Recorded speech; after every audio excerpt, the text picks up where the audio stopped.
Stravinsky intended initially to entitle his score "The Victim." To demonstrate the significance of the Great War, one must, of course, deal with the interests and emotions involved in it. This book approaches those interests and emotions in the broad terms of cultural history.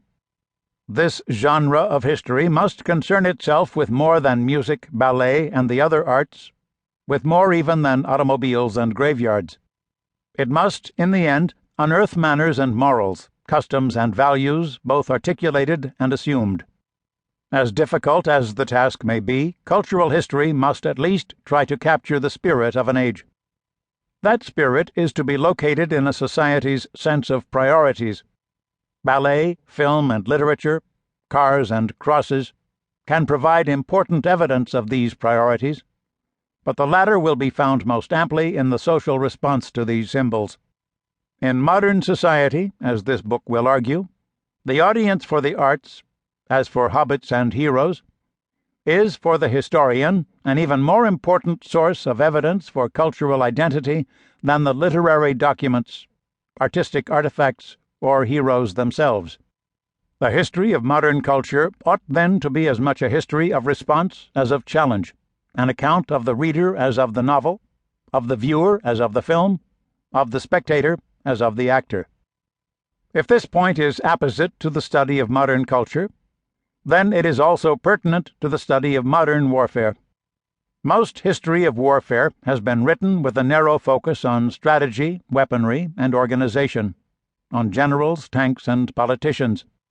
Relatively little attention has been paid to the morale and motivation of common soldiers in an attempt to assess, in broad and comparative terms, the relationship of war and culture.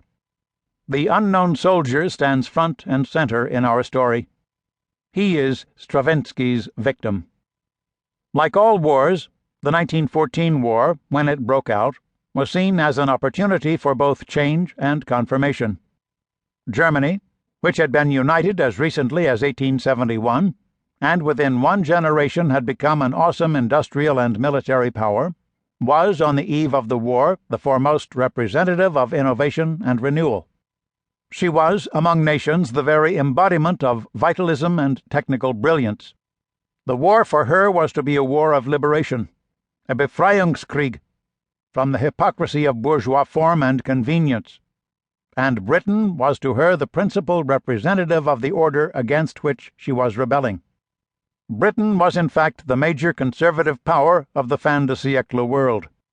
First industrial nation, agent of the Pax Britannica, symbol of an ethic of enterprise and progress based on parliament and law, Britain felt not only her preeminence in the world, but her entire way of life, threatened by the thrusting energy and instability Germany was seen to typify.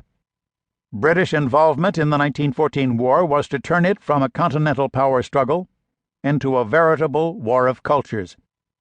At the same time that tensions were developing between states in this turn-of-the-century world, fundamental conflicts were surfacing in virtually all areas of human endeavor and behavior, in the arts, in fashion, in sexual mores, between generations, in politics. The whole motif of liberation, which has become so central to our century, be it the emancipation of women, homosexuals, proletariat, youth, appetites, peoples, comes into view at the turn of the century. The term avant-garde has usually been applied simply to artists and writers who promoted experimental techniques in their work and urged rebellion against established academies. The notion of modernism has been used to subsume both this avant-garde and the intellectual impulses behind the quest for liberation and the act of rebellion.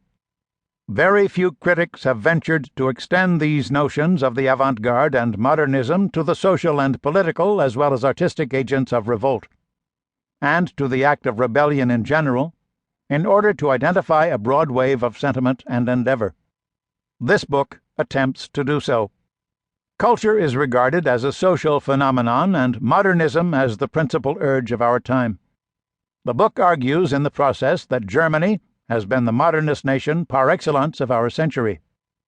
Like the avant-garde in the arts, Germany was swept by a reformist zeal at the fin de siècle, and by 1914 she had come to represent both to herself and to the international community